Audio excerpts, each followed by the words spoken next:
All right, I'm about to shake your entire worldview in the best possible way. You think life is complicated. Markets, relationships, success, happiness, everything feels endlessly complex, right?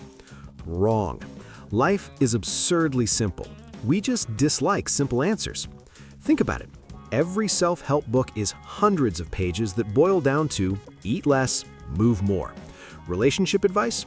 Communicate and care. Every success story? Show up consistently and work on something valuable. But that's boring, so we manufacture complexity. We invent 47-step morning routines, revolutionary diets with fancy names, and ancient secrets no one wants you to know. Here's the punchline. While you're hunting for complicated solutions, life is shouting simple ones. But simple doesn't sell books. Simple doesn't make you feel special. The real trick is this. Looking for complexity is the complexity. Life was always simple. We just made the search difficult. Chapter 1. The effort paradox. Want something that bends your mind? The harder you try, the more you fail. Seriously, you can't force sleep. Happiness runs away when chased. Love? Try making someone love you and see how that ends. This is called the backward law. The more you want something, the more it slips away. Like trying to float by thrashing harder, you sink faster. You see this everywhere. Desperate people push opportunities away. Needy people repel relationships. Stressed people repel peace. And the funny part? We already know this. Athletes perform worse when they overthink.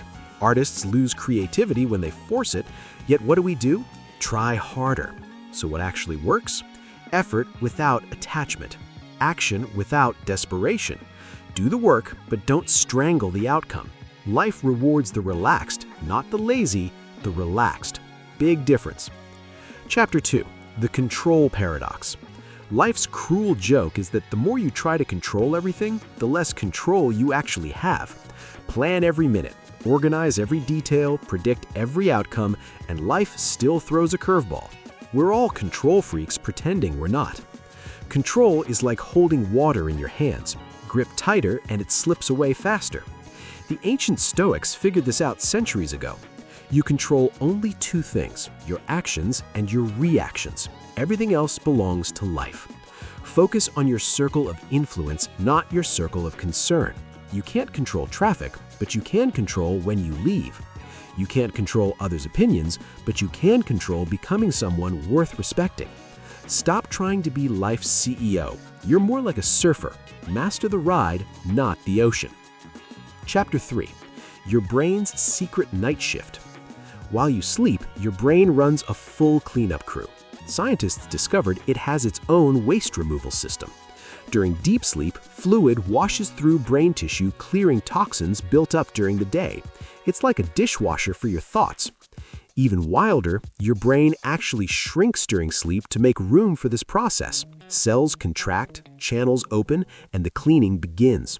Your brain is about 60% fat, weighs roughly 3 pounds, and burns around 20% of your daily calories just thinking. We're walking supercomputers that need nightly maintenance. Miss one good night of sleep, and waste builds up. It's like working in a cluttered office. Everything takes more effort. Scientists are still uncovering how this reset affects memory and creativity. You've had a night crew this whole time and never knew it. Chapter 4. The happiness trap.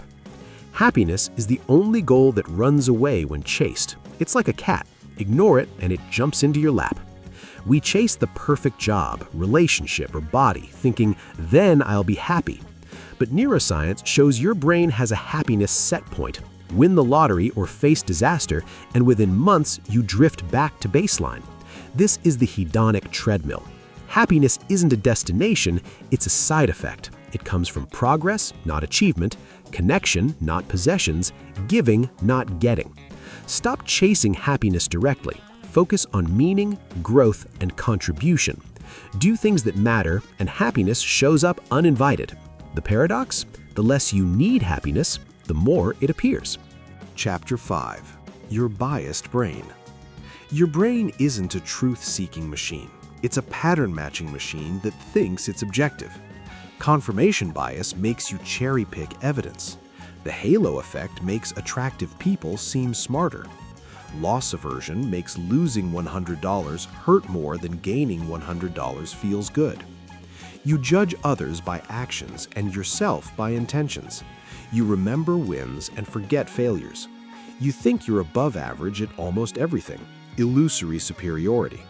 And no, you can't turn these biases off, but you can notice them. Awareness is your superpower. Chapter 6. The 90-10 Emotional Rule. 90% of your decisions are emotional. Logic just narrates afterward. You didn't choose your career logically. You felt drawn to it, then justified it. Your emotions process information far faster than conscious thought. That doesn't mean emotions are bad. They're data, not commands. The pause between feeling and action, that's where your real power lives. Chapter 7. Memory, your personal fiction writer. Memories aren't recordings, they're editable pages. Each time you recall something, you change it. Your brain fills gaps, rewrites details, and even invents parts that feel real. You're not remembering the event, you're remembering the last version of it. This means your memories are stories, not documentaries. And since you're already the editor, you might as well edit consciously. Chapter 8. The 80-20 Life Principle. 20% of what you do creates 80% of your results. Most effort is noise. 20% of relationships bring most of your joy. 20% of habits cause most of your problems. Life is exponential, not fair. Find your vital 20% and double down. Ignore the rest. Habit loops. You don't have bad habits, just perfectly functioning loops with terrible rewards. Cue, routine, reward. You can't delete habits, only replace the routine while keeping the cue and reward. Design your loops consciously and autopilot becomes your ally. The compound effect. A 1% daily improvement compounds into massive change. Small choices don't feel important until they are. Success isn't intensity, it's consistency. Focus on systems, not goals. One small action today lets math handle the rest. The synthesis. Life isn't about finding yourself, it's about creating yourself. Choice by choice, habit by habit. Accept what you can't control, master what you can. Compound tiny improvements daily. That's the code. Everything else is commentary. You already have the manual.